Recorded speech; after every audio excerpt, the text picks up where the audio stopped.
Merci beaucoup de rester fidèle aux activités de Force N, du programme Force N.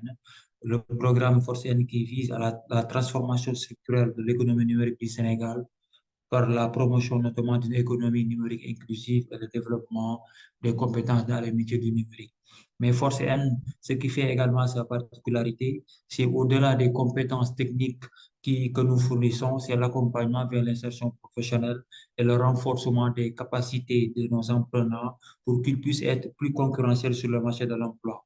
C'est même le but de ces activités de webinaire sur l'employabilité, donc, qui nous réunit aujourd'hui sur le thème les CV, les exigences de forme et de fond. Et nous avons aujourd'hui l'honneur d'accueillir M. Ndiogounia, qui est un psychologue conseiller en orientation scolaire et professionnelle, qui, dans bien d'autres activités, nous a fait l'honneur en tout cas, de donner sa partition, des partitions de haute marque, j'allais dire.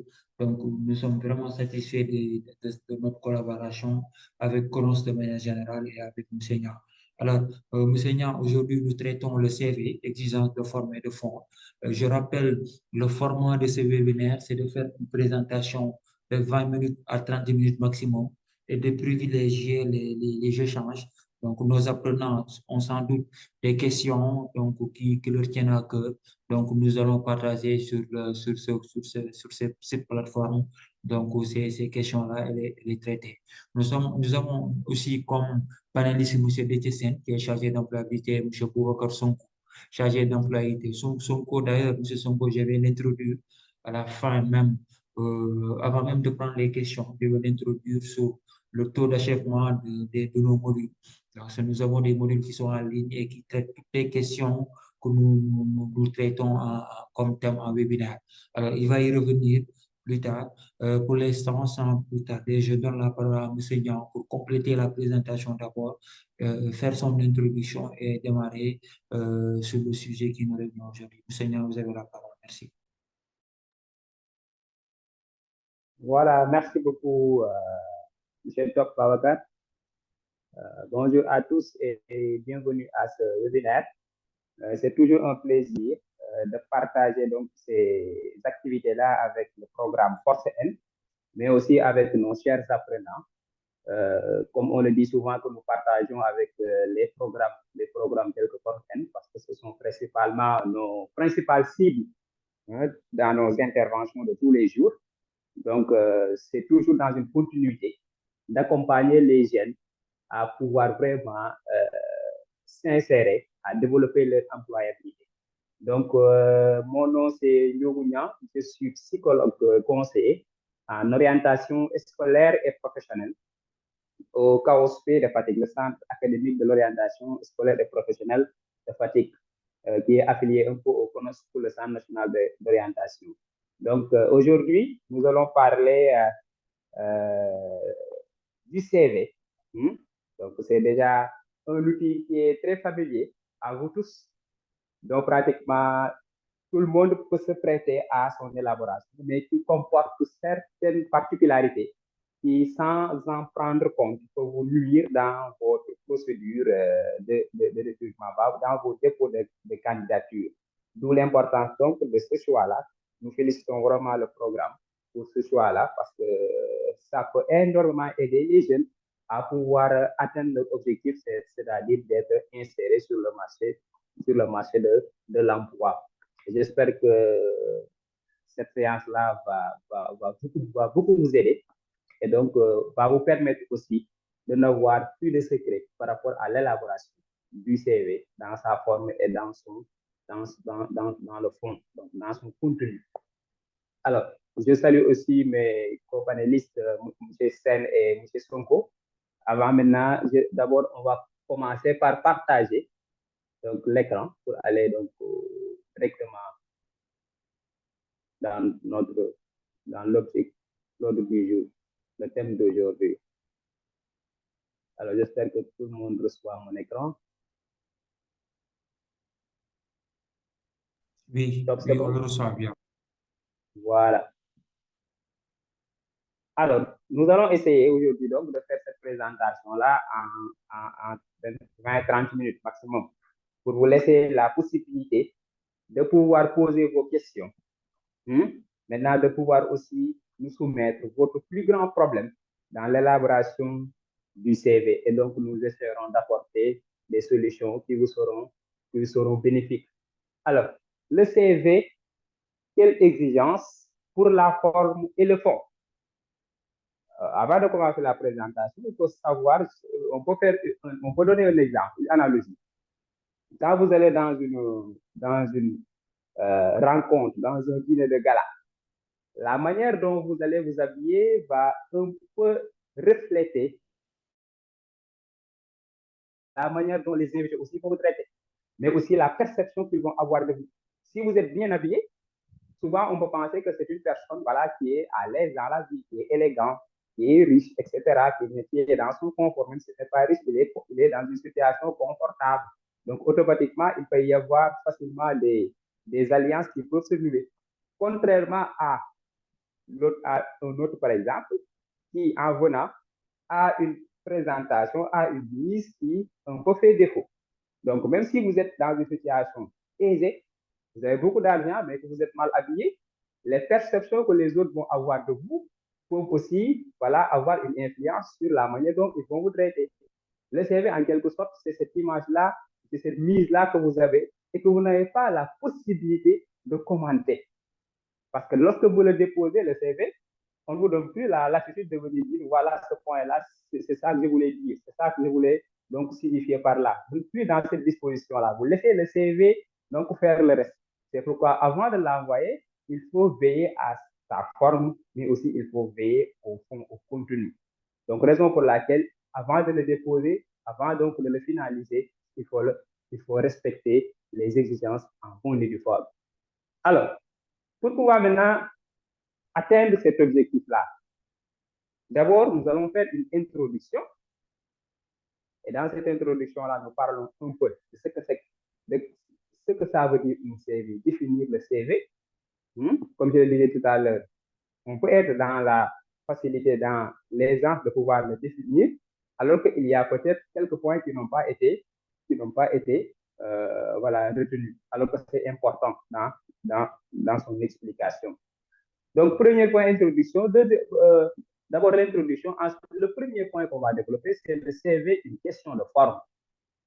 La deuxième partie va concerner donc les rubriques de votre CV. Ce seront maintenant les rubriques qu'il faudra intégrer dans votre CV. Ensuite, en 3, on va voir les points à éviter dans mon CV. Ce qu'il faut éviter dans mon CV. Et enfin, on va conclure pour vous laisser maintenant la parole pour pouvoir poser vos questions. Comme l'a dit c'est top. L'intérêt ici, ce n'est pas de vous faire un cours sur le CV, mais c'est un peu d'échanger pour qu'on puisse maintenant avoir des idées très claires à la fin de cette séance. Alors, en guise d'introduction, il faut savoir que le CV ou le curriculum vitae est un document dans lequel une personne à la recherche d'un emploi présente de manière synthétique un aperçu de son expérience professionnelle et de sa formation scolaire. Donc, il y a deux concepts ici à définir dans cette introduction. C'est-à-dire que le CV d'abord est un document. Donc, ensuite, qu'est-ce que cela vous permet? On l'utilise en période de recherche d'emploi, souvent. Mais aussi, il doit être élaboré de manière synthétique. On a utilisé ici le mot synthétique aperçu. Donc, ce n'est pas une lettre ou bien un ouvrage sur vous et vos performances ou votre expérience professionnelle, mais c'est un aperçu synthétique de ces deux principaux points, l'expérience professionnelle et sa formation scolaire. L'objectif est de susciter l'intérêt de l'employeur et d'inspirer confiance à ce destinataire quant à l'adéquation de votre profil à un poste souhaité.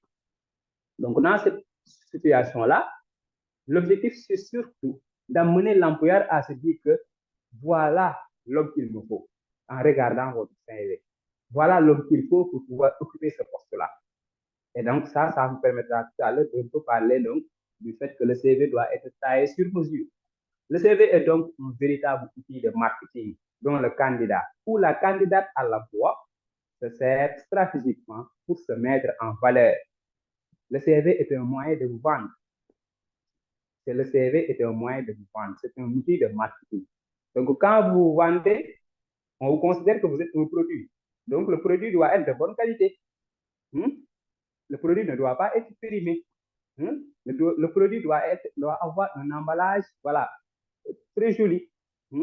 Automatiquement, lorsqu'on voit le CV, on doit avoir ce réflexe-là à pouvoir maintenant aller acheter ce produit-là, à s'intéresser à vous. Alors, il doit être créatif, vendeur, clair et cohérent. C'est 4 conditions à remplir. Vous pouvez trouver souvent un CV qui est créatif, mais qui n'est pas vendeur, ou bien qui est vendeur, mais qui n'est pas cohérent. Parce que, par exemple, les différentes rubriques ou bien les exigences ne sont pas du tout respectées. Le contenu est un peu, voilà, mélangé, en quelque sorte. Donc, c'est pourquoi il faudra veiller à respecter ces 4 conditions-là. CV créatif, vendeur, clair et cohérent. Votre CV est votre passeport, d'où l'activité d'aujourd'hui, où l'on parle de passeport pour l'emploi, pour développer l'employabilité des jeunes. Donc, c'est votre passeport. Il vous ressemble et véhicule votre image professionnelle. Donc, prenez le temps de soigner sa présentation et son contenu. Le CV peut être utilisé selon différents contextes. D'abord, lorsqu'il s'agit d'une candidature spontanée, dépôt de dossier sans annonce, il vous arrive parfois de prendre votre CV et d'aller déposer dans une entreprise, même si cette entreprise-là n'a pas publié un avis de recrutement. Donc, le CV peut servir dans cette situation-là. Ou bien la réponse à une annonce. Ou bien une entreprise demande à recruter un certain profil. Vous sentez que ce profil-là est taillé pour vous. Vous prenez votre CV et vous allez déposer. Ou bien lors d'un entretien d'embauche. C'est pourquoi là aussi, c'est un moment où l'on profite pour vous dire que lorsque vous décrochez un entretien d'embauche, il faut toujours amener avec vous votre CV. Parce que l'employeur peut avoir votre CV à sa disposition, mais pour vous tester, pour vous demander une autre copie de ce CV-là. Et donc, ce sont des pièces incontournables qu'il faudra toujours avoir avec soi-même. Donc, et d'autres situations où on peut parler de l'utiliser donc du CV donc, à toujours prendre en compte. Alors, le premier point maintenant, le CV, une question de forme. Alors, qu'est-ce qu'il faut pour pouvoir maintenant respecter pour avoir un CV en bonne et due forme? D'abord, on vous demande, on a voulu donc dans cette présentation être très pratique pour que vous puissiez vous retrouver en réduisant au maximum tout ce qui est théorique. C'est pourquoi on a attaqué directement la forme que doit avoir le CV. Alors, on vous dit qu'il faut toujours aligner à gauche l'ensemble des éléments du curriculum vitae et revenez à la ligne pour toute nouvelle information pour dispenser au lecteur des allers-retours continuels et fatigants de gauche à droite. Vous savez que même dans la manière de lire le CV, cela peut intervenir, cela peut influencer l'intérêt que l'employeur porte à votre CV. Si c'est désorganisé, l'employeur va encore mobiliser beaucoup plus d'énergie pour pouvoir l'exploiter. Alors que si c'est bien organisé, facilement, il peut survoler votre CV sans pour autant donc avoir des difficultés et se retrouver dans ce que vous avez présenté. Écrivez sur du papier. Alors, Monsieur Niang, un moment s'il vous plaît. Il y a certains qui signalent qu'ils ne vous entendent pas très bien. Ils ne m'entendent pas. Le son est assez haché. Donc, est-ce que c'est le cas pour tout le monde? Donc, est-ce que, bon, il y a deux qui le signalent. Est-ce que monsieur Dechessen, Bouba, monsieur aussi, est-ce que c'est le même cas pour vous? Est-ce que vous arrivez à entendre très bien l'intervention de monsieur Niang? Pour moi, c'est bon, hein, je l'entends bien. C'est bon, Babacar, j'entends bien. Moi aussi, c'est bon, Babacar.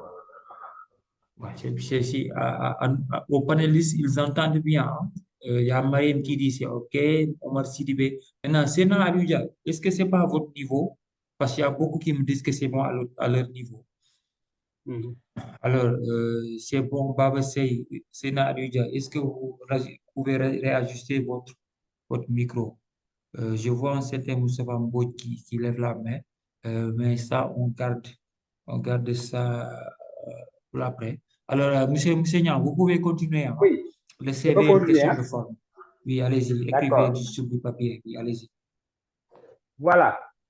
Alors, on était au deuxième point, c'est-à-dire écrivez sur du papier blanc sans rayures. Donc, ça aussi, ce sont des détails qu'il faudra prendre en compte et qu'il faudra faire en sorte donc de respecter. Le papier à utiliser pour pouvoir pour pouvoir maintenant imprimer vos CV. Même le kilogramme parfois même est, voilà, est choisi parce que souvent les papiers ne font pas le même poids. Donc, il faudra aussi veiller à cela. Employer une police pour les rubriques, une pour les têtes de chapitre et une pour le texte. C'est bon, vous me Monsieur Nia, recevez? merci de vous rapprocher un peu de votre micro, s'il vous plaît. Comme ça, ce sera beaucoup Ok. plus audible, quoi. Est-ce que c'est bon ici, comme ça? Est-ce que vous me recevez? Oui, oui, on vous reçoit. D'accord. Allez-y, continuez en vous rapprochant de votre micro. Voilà. Alors, employer donc une police pour les rubriques, une pour les têtes de chapitre et une pour le texte. Donc, ce qu'on vous demande ici, c'est que ne considérez pas votre CV voilà, comme un tableau d'art. Hein. Il y en a énormément qui utilisent plusieurs polices qu'on peut retrouver au niveau donc de votre CV. Alors, le conseil qu'on vous donne ici, c'est que ne dépassez pas 3 polices. Et pour chaque rubrique, vous avez une police qui doit être commune, une pour les scènes de chapitre et une pour le texte de fond. Alors, même dans la forme qu'il faudra utiliser, c'est-à-dire la police qu'il faudra utiliser, ce ne sont pas toutes les polices qu'il faudra maintenant utiliser. Il y a des polices où la lecture peut être très difficile, des polices qui sont un peu artistiques. Donc, veillez à ce que la police que vous allez utiliser soit sobre. Hein. L'autre point concerne donc l'usage modéré et raisonnable du caractère gras. Si tout est montré comme important, plus rien alors n'a d'importance. Donc, attention à mettre en gras tout ce que vous écrivez. Hein? Donc, prenez l'essentiel seulement. Les rubriques, hein, les têtes de chapitre, mettez-les en gras et les reste, laissez-les comme tel. Comme ça, vous verrez un peu. On pourra maintenant avoir une meilleure lisibilité de votre CV. Ajustez votre CV sur une page et demie, 2 pages au maximum. Parfois, vous pouvez voir des apprenants qui ont un CV de 3-4 pages. Parce que peut-être la police aussi utilisée est une police qui est un peu, voilà, grande. Comment dire encore, ou bien il y a beaucoup d'espace au niveau donc de l'organisation des pages. Et de ce fait, vous pouvez retrouver un CV qui n'est pas assez, comment dire encore, assez argumenté. Il n'y a pas beaucoup de formation, ou bien il n'y a pas beaucoup d'expérience, mais qui se présente en 3 pages. Et donc, dans cette situation-là aussi, ça peut vous causer préjudice. Donc, veillez à ce que votre CV ne dépasse pas 2 pages si possible. Quand il fait plus d'une page, il est agrafé en haut à gauche et ne pas utiliser les trombones. Parce que les trombones n'accrochent pas en quelque sorte les pages, mais il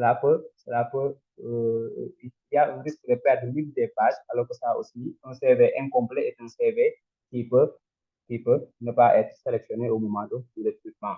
Employer un vocabulaire clair et précis, tout en évitant le langage jargonneux, incompréhensible, réservé aux seuls initiés.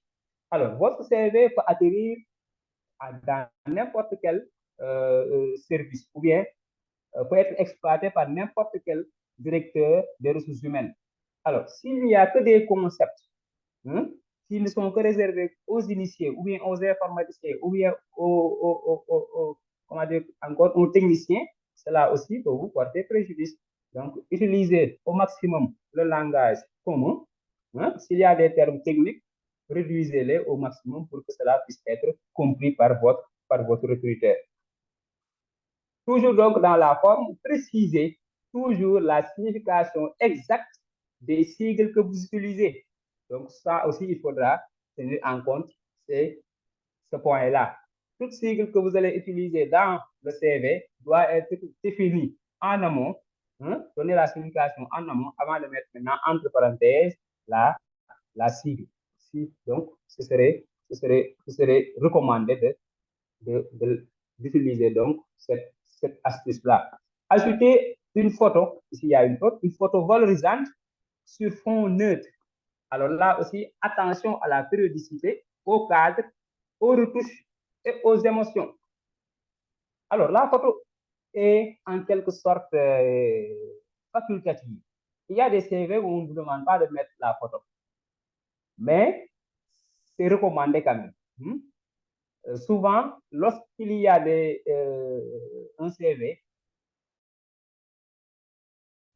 il y a un prénom et un nom, mais dans ces prénoms et ce nom-là, on n'arrive pas à y mettre une image. Là aussi, ça peut ne pas, en quelque sorte, frapper votre recruteur. Alors que s'il y a une photo dans votre CV, cela peut permettre donc d'avoir une image à mettre donc au niveau donc du CV pour dire que ce CV-là appartient à, par exemple, à Jean ou bien à Mamadou.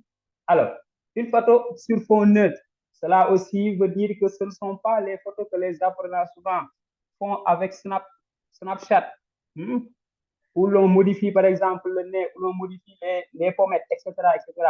Cela doit être une photo sérieuse parce que même cette photo-là véhicule une information sur vous. Je vais donner tout à l'heure un CV avec des erreurs qu'on peut observer et vous verrez ce que je veux dire par là. La périodicité de la photo, c'est par rapport à la période pendant laquelle vous avez pris cette photo-là. Si c'est une photo qui date de 2 ans, c'est déconseillé. Parce qu'en 2 ans, votre image peut évoluer. Le cadre aussi, et aussi les retouches aux émotions. On ne vous demande pas de faire une photo avec une sourire, banane en quelque sorte. Mais veillez à ce que la photo transmette une image positive de vous, qu'elle véhicule une image sérieuse, organisée, concentrée, donc de qui vous êtes. Titrez votre CV pour capter l'intérêt du recruteur en mettant votre fonction et une présentation sommaire. Donc, cette partie-là aussi est facultative, mais de plus en plus, c'est conseillé. Quand vous mettez votre CV, alors, il doit y avoir maintenant votre fonction ou bien votre métier, très bien éclairé en première page. Dans les premiers lignes, on sait déjà qui vous êtes. Mais si vous pouvez, par exemple, ensuite mettre une présentation sommaire, ça va permettre de mieux vous apprécier. On en reviendra au moment des rubriques. Faire ressortir un bloc de 12 compétences au maximum en utilisant les mêmes termes figurant sur l'annonce. Par exemple, on vous dit qu'on a besoin, par exemple, de quelqu'un qui est capable de pouvoir réinstaller un ordinateur. Dans les compétences, vous devez mettre capacité à réinstaller donc un ordinateur normalement pour créer cette correspondance qui doit exister entre votre CV et ce que l'employeur, le recruteur veut réellement avoir. Énumérez vos expériences dans l'ordre antichronologique du plus récent au plus ancien. Donc ça aussi c'est important, on en reviendra au moment des rubriques. Indiquez vos profils sur les réseaux sociaux car 80% des recruteurs vous rechercheront. Mais attention, toutefois, veillez à bien soigner votre e-réputation. Si vous êtes quelqu'un qui utilise souvent les réseaux sociaux, mais dans un but un peu divertissant, donc il faudra veiller à nettoyer votre page. Parce que aussi, cela dépend des besoins du recruteur. S'il a besoin de quelqu'un qui est discret, là aussi, il faudra veiller à vos publications. C'est pourquoi aussi, là, on vous demande d'indiquer vos profils réseaux sociaux, vos profils LinkedIn, les réseaux sociaux professionnels, votre profil Facebook, ou parfois votre profil donc X, c'est-à-dire Twitter, etc., etc. Mais veillez toujours à votre e-réputation. Choisissez le bon logiciel ou site pour créer votre CV. Et là, on a un exemple www.canva.com. De plus en plus, on n'utilise plus Word pour créer son CV. La plupart du temps, il y a déjà des sites qui sont disponibles, des logiciels à votre disposition pour pouvoir créer des modèles qui seront adaptés à ce que vous recherchez. Et là aussi, on vous conseille de prendre un modèle qui vous correspond et qui vous rendront fiers lors du partage. Vous serez toujours amené à envoyer votre CV. Maintenant, il faudra ver à ce que ce CV-là véhicule une bonne image de vous. Donc, Canva est un site gratuit où l'on peut confectionner son CV, choisir le modèle et maintenant avoir le format PDF. Maintenant, il y a une partie où c'est payant quand même. Vous avez aussi Microsoft Word qui vous propose des CV gratuits. Donc, tout cela, c'est des astuces que vous pouvez utiliser pour à la bonne forme de votre CV. Alors, après avoir parlé des formes, on va un peu parler maintenant du fond, en insistant sur les rubriques de votre CV. Les différentes rubriques sont d'abord votre état civil et vos coordonnées. Ensuite, votre objectif personnel. Troisième point, votre formation, vos diplômes et vos connaissances. Quatrième point, vos compétences ou aptitudes. Le cinquième point, votre expérience professionnelle. Et enfin, votre activité extra-professionnelle ou bien vos activités extra-professionnelles où l'on parle là maintenant des loisirs, de la vie associative, mais aussi de vos centres d'intérêt. Donc, ce sont souvent les rubriques que l'on retrouve au niveau donc, des CV. Vous constaterez qu'on n'a pas mis les langues parce qu'on va les retrouver au niveau de vos compétences. Même ces compétences-là sont souvent affiliées à votre formation, mais pour une meilleure lisibilité du CV, une meilleure exploitation, on préfère donc mettre ça en sous-rubrique. Alors, premier point maintenant, votre état civil et vos coordonnées. La rubrique information personnelle intègre les informations relatives à votre identification. Qu'est-ce qu'il faut mettre ici? Le prénom usuel en caractère gras, le nom en caractère gras aussi et en lettres capitales, le tout sur une même ligne. Donc, souvent, on observe aussi que les apprenants ont tendance à mettre, par exemple, Fatou Marème, ensuite Guy en bas. Mais le conseil qu'on vous donne souvent, c'est de le mettre sur la même ligne.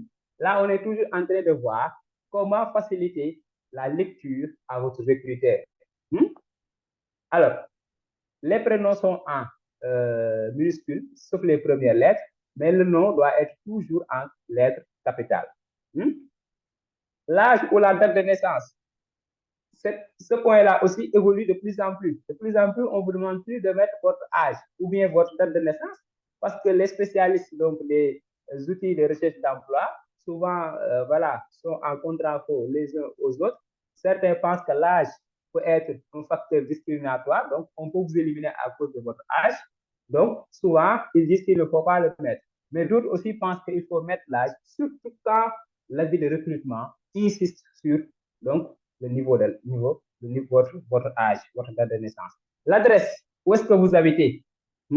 Ensuite, les contacts, le numéro de téléphone et l'adresse mail. Et quand vous mettez votre numéro de téléphone, mettez un numéro de téléphone qui vous permet d'être joignable à tout moment.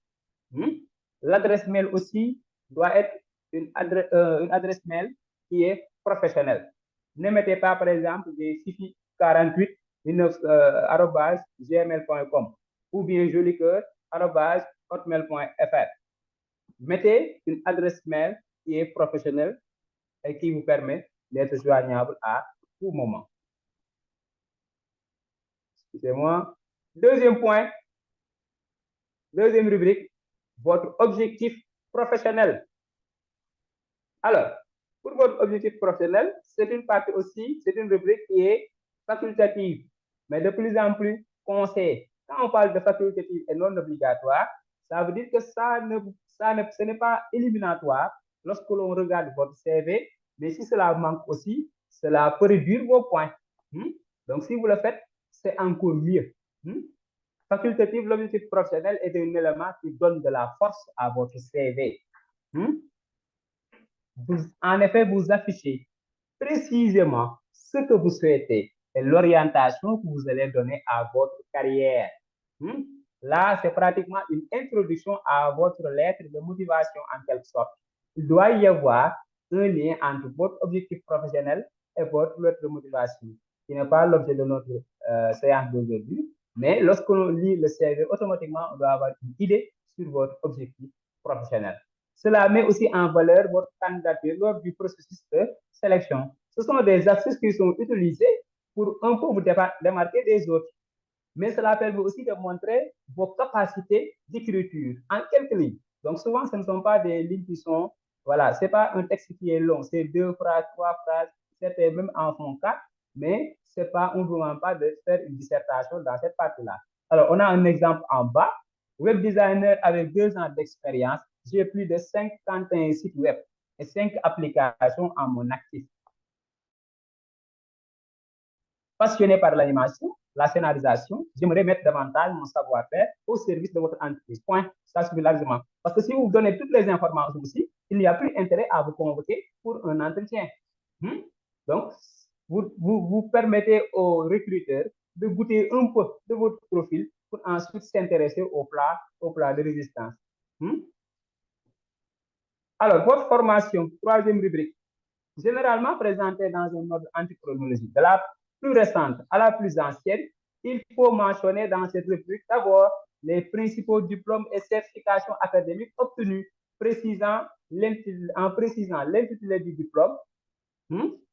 On peut aussi préciser 2 catégories à l'intérieur de cette rubrique, celle de la formation initiale et celle de la formation complémentaire ou autre diplôme ou certificat. Par exemple, vous avez la possibilité de suivre les certifications donc, du programme Force N. Ce sont des certificats, des diplômes qui peuvent vous permettre d'étoffer votre CV. Donc, il faudra bien les préciser, bien les présenter pour maintenant pouvoir montrer que ce sont des formations qui auront une plus-value donc, au niveau donc, au moment du recrutement. L'établissement d'obtention du diplôme aussi doit être consigné clairement. Où est-ce que vous avez obtenu votre diplôme? Dans quel établissement ou bien dans quelle université ou bien dans quelle école de formation?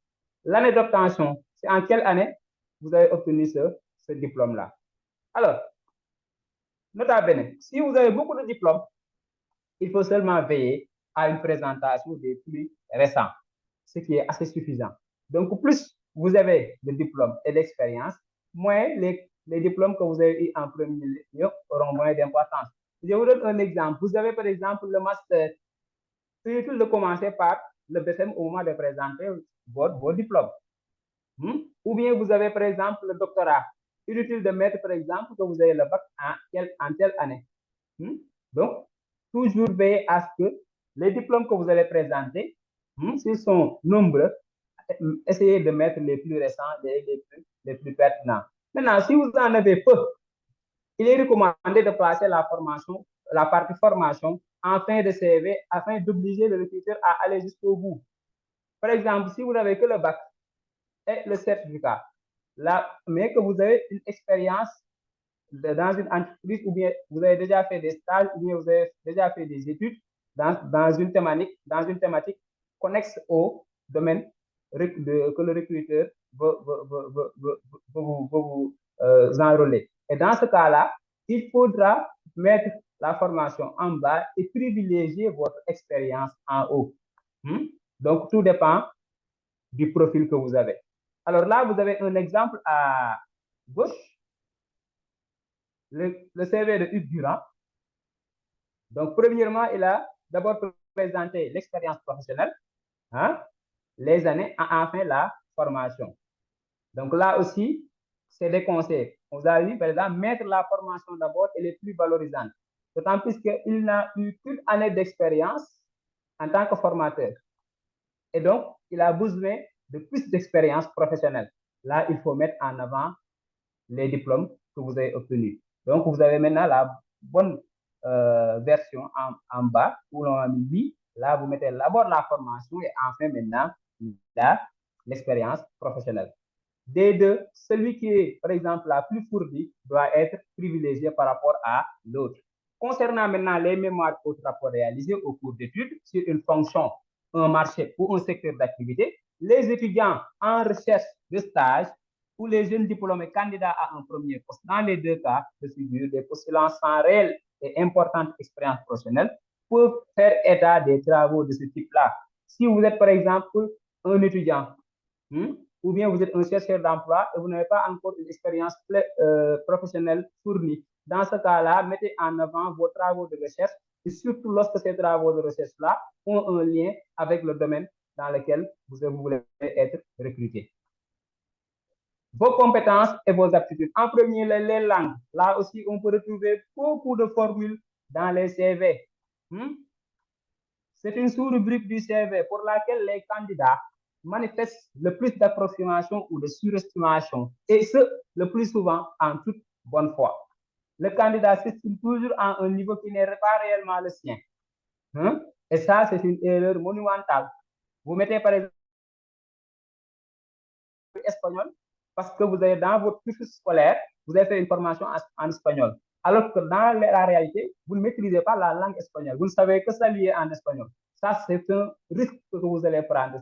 Parce que si par, comment dire encore, par exemple, si au moment de l'entretien d'embauche, il y a un des membres du jury qui maîtrise la langue espagnole et qui vous pose une question en espagnol, et que vous n'avez que des notions, et que vous savez que vous saluez en espagnol, là aussi, vous allez automatiquement passer à côté. Parce que tout votre CV sera remis en question. Est-ce que les informations que vous avez mises dans votre CV sont réellement vraies et véritables? Et dans ce cas-là, ce sera donc automatiquement des points qui vont porter préjudice. Il est préférable de ne pas faire allusion aux langues que l'on connaît réellement. Et vous avez en bas aussi un exemple. Quand vous mettez anglais, vous pouvez mettre par exemple moyen. Allemand en cours. C'est pour vous dire que ça ne vaut pas la peine. Si vous êtes en train de suivre des cours en allemand ou bien en anglais, mais que vous n'avez pas encore de diplôme et que vous ne maîtrisez pas encore la langue, ne les mettez pas. Alors que si vous avez déjà des notions, vous savez parler la langue anglaise, même si ce n'est pas très profond, le niveau n'est pas très élevé, avancé, vous pouvez mettre anglais en mettant maintenant donc une forme de mesure, c'est-à-dire moyen. Nous, on a tendance à mettre lu, écrit et parler. Lu, écrit et parler. Ça peut être une bonne formule. Il y en a d'autres, qu'est-ce qu'ils font? Au lieu de mettre donc une mesure, ils mettent langue, par exemple, langue maternelle, par exemple le Wolof, langue professionnelle, le français ou bien l'anglais. Ou dans d'autres pays, vous allez voir langue maternelle créole, ensuite langue professionnelle français, par exemple. Ça dépend donc de la formule que vous allez utiliser. Les connaissances informatiques aussi sont importantes. Les programmes de bureautique et logiciels professionnels que vous savez utiliser font très souvent partie des autres compétences. Je vais accélérer parce qu'on a dépassé les 30 minutes. Font très souvent partie des autres compétences pour le poste. Donc, vos connaissances informatiques aujourd'hui sont inévitables. Il faut vraiment avoir un bon niveau dans les outils informatiques que vous allez utiliser au quotidien. Word, Excel, etc. Les logiciels que vous pouvez avoir, tout ce que vous pouvez maîtriser, tous ces outils-là doivent figurer dans votre CV pour bien étoffer votre profil. Votre expérience professionnelle, il sera difficile de persuader le recruteur du réel intérêt de votre candidature si les descriptions de vos expériences ne sont pas pertinentes. Si vous avez beaucoup d'expérience, alors que vous n'arrivez pas à les présenter aussi, là aussi, ça va par exemple, plomber votre candidature. Les éléments à faire figurer dans cette revue sont, pour chaque point, la période, le nom de l'entreprise, le titre du poste occupé, la durée et vos missions. Vous avez un exemple à droite, par exemple, un conseiller pédagogique depuis 2019, conseiller pédagogique à l'antenne Campus France de Kaolack, une région qui se trouve au Sénégal. Accompagnement des candidats. Donc, il présente maintenant les activités qu'il a déroulées au niveau, donc, durant cette période-là, en tant que conseiller pédagogique. Accompagnement des candidats, entretien de conseil et d'orientation, entretien d'évaluation, etc. En 2017, il avait d'autres, comment dire encore, il dirigeait un autre bureau. Il était responsable du bureau aide psychologique et recherche action au centre académique d'orientation scolaire professionnelle de Kaolack. Et durant cette période-là, qu'est-ce qu'il a fait? Entretien psychologique, accompagnement individualisé, suivi de la demande, etc. De plus en plus, comme on tend vers une approche GAR, c'est-à-dire gestion axée sur les résultats. Les experts qui sont dans le domaine donc de la recherche d'emploi maintenant poussent les chercheurs d'emploi à maintenant insister sur les résultats. On ne vous demande plus seulement de présenter vos activités que vous avez eu à dérouler, mais quels sont les résultats que vous avez eu à obtenir au moment donc au moment donc de votre fonction. Donc ça aussi, il faudra vous préparer en amont pour vous adapter à cette nouvelle. Vos activités extra-professionnelles, vie associative, intérêt et loisirs, peuvent être intéressants lorsqu'ils présentent les activités périprofessionnelles et votre niveau d'implication dans celles-ci. Il est préférable de ne pas mentionner vos convictions religieuses ou votre appartenance à un parti politique. Là aussi, il faudra faire très attention par rapport à ce point-là. Donc, on ne vous demande pas de montrer, parce que ces informations-là peuvent être considérées comme des signes pour montrer que vous partagez, par exemple, le même parti politique que votre recruteur. Est-ce que vous n'êtes pas en train de le corrompre en disant que moi, j'appartiens à telle conviction, ou bien à telle religion, ou à tel parti politique? Donc, c'est préférable. On a bien dit, il est préférable. C'est pas, il est interdit, mais il est préférable de ne pas mentionner cela. Privilégier les activités qui induisent vos facultés d'adaptation et d'intégration. Si vous avez des activités qui souvent demandent à ce que vous ayez des capacités d'adaptation, des capacités de résilience, ça aussi, ça peut renforcer votre CV. Vous avez eu, par exemple, à être le secrétaire général d'une association sportive et culturelle, ou bien d'une association culturelle, ou d'une ONG. Il faut mettre cela pour montrer que ce poste-là m'a permis de développer en moi des soft skills qui peuvent vous être bénéfiques si vous me recrutez dans votre entreprise. Cette rubrique peut être révélatrice de votre personnalité. L'important est que cela soit vrai et que vous puissiez en parler le jour de l'entretien. Donc, n'oubliez pas toujours que tout ce que vous allez mettre dans votre CV peut être un sujet, un objet de discussion pour le jour de l'entretien. Donc, veillez à mettre quelque chose que vous pourrez maintenant défendre. Soit à éviter, c'est le dernier point, à éviter dans vos CV. D'abord, un CV trop technique, on en a parlé tout à l'heure, en vous demandant d'éviter un vocabulaire jargonneux. Un CV trop technique peut être, donc, peut vous porter préjudice au moment donc du recrutement. Un informaticien, par exemple, est souvent tenté de noyer ses compétences sous une montagne de termes techniques. Or, il ne faut pas oublier qu'un DRH lira aussi votre CV et qu'il doit aussi comprendre, il doit aussi pouvoir le comprendre. C'est pourquoi il faut être technique, mais pas trop. Voilà, c'est ça qu'on vous demande. Vous pouvez rester technique, mais il ne faut pas être trop technique. Il y en a des apprenants qui pensent que plus le CV sera technique, plus cela va montrer vos compétences. Alors que ça peut être le contraire. Donc, faites très attention lorsque vous élaborez votre CV. Un CV incomplet, veillez à l'exhaustivité des incontournables, où l'on retrouve, par exemple, l'expérience professionnelle, mais pas la formation. Ou bien la formation, mais pas les compétences. Dans ce cas-là, cela peut être soupçonneux, cela peut être suspicieux par rapport au niveau donc du recruteur. Il faut se dire que est-ce qu'il a, par exemple, l'expérience professionnelle, ou bien est-ce qu'il a quelque chose à cacher? C'est pourquoi il n'a pas voulu parler donc de cette rubrique-là, etc., etc. Donc, il faut veiller à ce que votre CV soit complet. Un CV non actualisé aussi, c'est à éviter. Certaines parties du CV méritent plus de concision. Il faut accepter de résumer les expériences historiques de plus de 10 ans. C'est ce qu'on a fait de plus récemment qui compte. Alors, il faut savoir qu'on ne peut pas faire un CV et utiliser ce CV-là comme un sauf-conduit partout où l'on voit. Le CV doit être actualisé à tout moment. Vous ne pouvez pas utiliser un CV que vous avez élaboré depuis 5 ans et chaque année, c'est le même CV que vous déposez alors que votre âge a évolué, votre expérience a évolué. Les soft skills qui sont souvent demandés, les qualités requises pour pouvoir réaliser telle tâche ont évolué parce que vous avez eu beaucoup plus d'expérience, vous avez rencontré d'autres personnes, vous avez occupé des postes, etc., etc. Donc, il faut toujours veiller à actualiser votre CV. Un CV inadapté, qu'est-ce que ça veut dire? À moins de postuler comme un graphiste, un recours souvent excessif, aux couleurs encadrées, italiques et autres typographiques est contre-productif. Alors, comme je le disais tout à l'heure, vous pouvez voir des CV qu'on peut considérer comme des tableaux d'art. Il y a toutes les couleurs. Voilà, il y a toutes les polices aussi. Donc, ça aussi, il faudra veiller à cela. Cela peut aussi transmettre une idée par rapport à votre personnalité. Vous êtes quelqu'un, par exemple, qui souvent cherche à plaire. Et pour certains métiers, c'est un métier qui n'est pas, c'est un trait de personnalité qui n'est pas demandé. Donc, il faudra faire attention par rapport à cela. Une photo pas professionnelle, pas pro. La qualité de votre photo de profil est l'une des erreurs de CV les plus courantes. Restez sobre et rappelez-vous que mieux vaut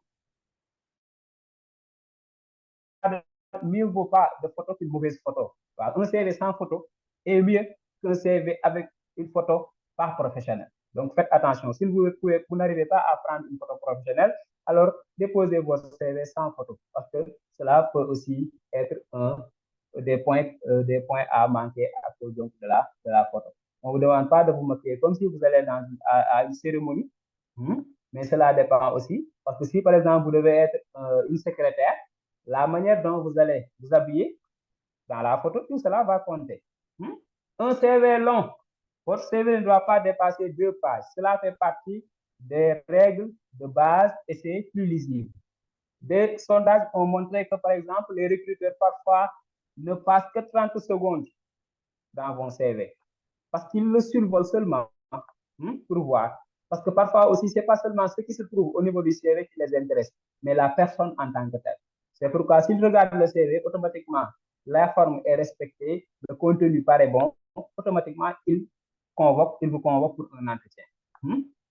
Vous allez voir très rarement un recrutement où l'on a seulement besoin du CV pour recruter. Souvent, c'est obligatoirement demande une séance d'entretien d'embauche. Faute d'orthographe ou de grammaire, là aussi, c'est encore beaucoup plus grave, c'est à éviter.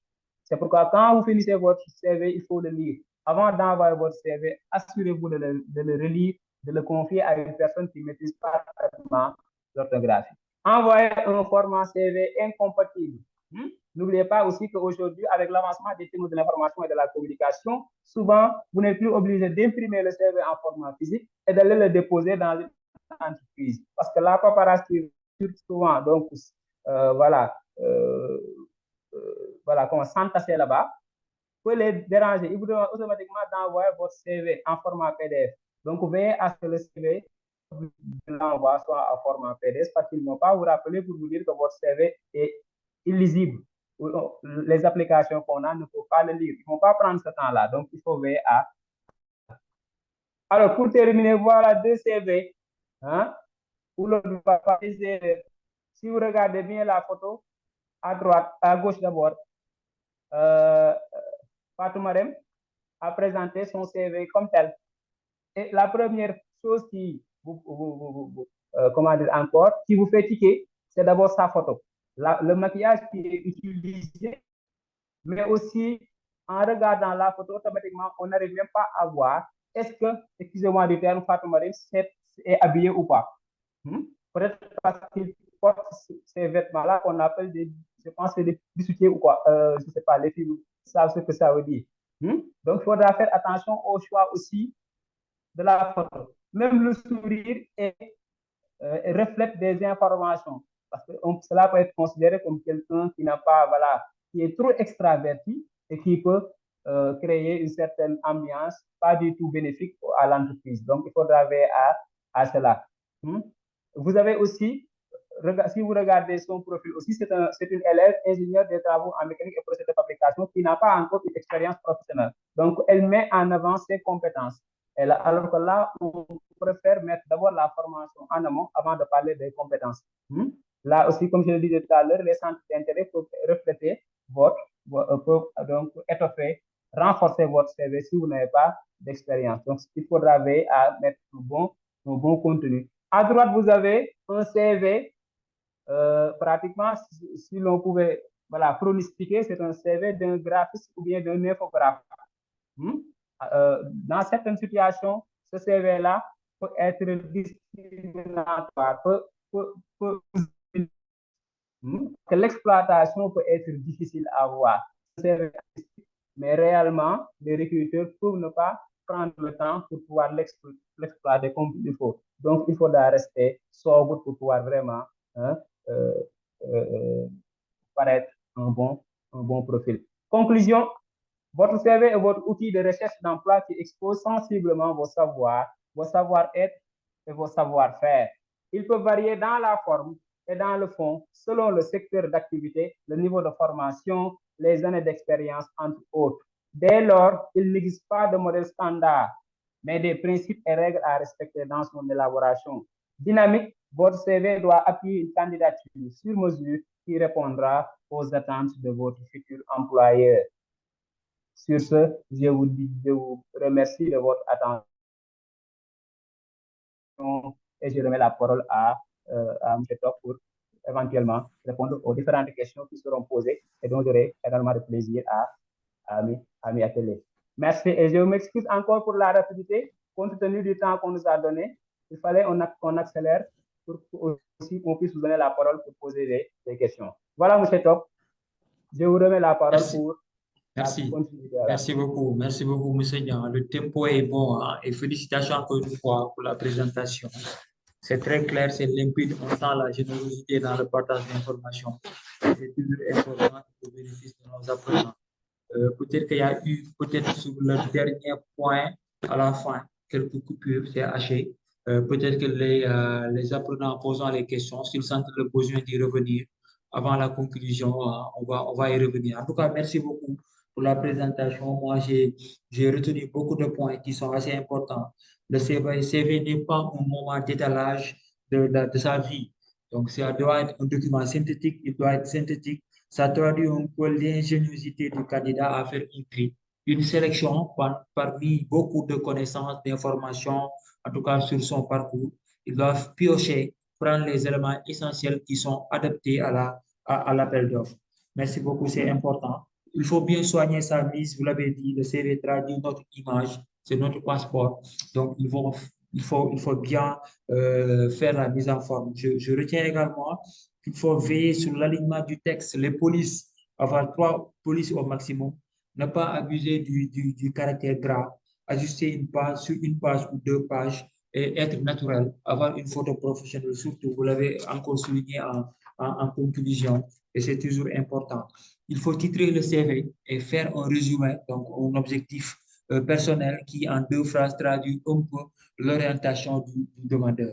Veiller à son identité numérique. Aujourd'hui, l'e-réputation est au diapason et au devant, en tout cas pour les recruteurs. Lorsqu'il y a un candidat, ce qu'ils font, c'est de faire un peu c'est de le googliser, si on peut se permettre, pour voir l'image du candidat sur les différentes plateformes. Donc, l'e-réputation, l'identité numérique est très, très importante pour les candidats. Aussi, les différentes rubriques.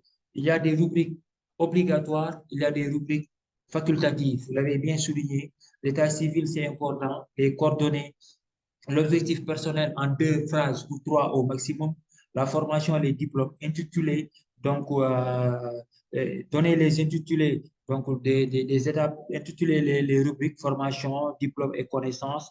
Ensuite, faire la formation initiale et la formation complémentaire. Les différentes certifications et attestations que vous avez, il faut bien les valoriser, surtout si c'est en rapport avec l'appel d'offres et donc le poste en tout cas convoité.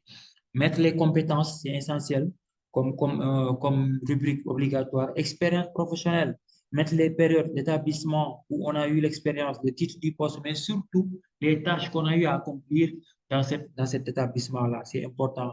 Les activités extra-professionnelles, c'est des activités non obligatoires, mais si on l'a et que si c'est en rapport avec le poste convoité, il faut les mettre. Il y a des informations obligatoires et facultatives, je l'ai dit tantôt. Donc, il faut être simple en conclusion et clair. Donc, ne pas utiliser des jargons trop techniques. Le CV doit être complet et actualisé, mais surtout adapté à l'offre de candidature. Il faut donner enfin une photo, il faut faire une photo professionnelle, un CV, tenir le CV sur 1 ou 2 pages. Donc, c'est les différents points que j'ai eu à noter. Sans doute, nos participants ont noté beaucoup d'informations et ils ont des questions, des blocages quelque part, ou bien même des suggestions. ils vont y revenir à travers les questions-réponses. En tout cas, félicitations pour la présentation. C'est très, très intéressant. Alors, à présent, nous allons ouvrir le micro pour nos apprenants pour qu'ils puissent prendre la parole. Donc, comme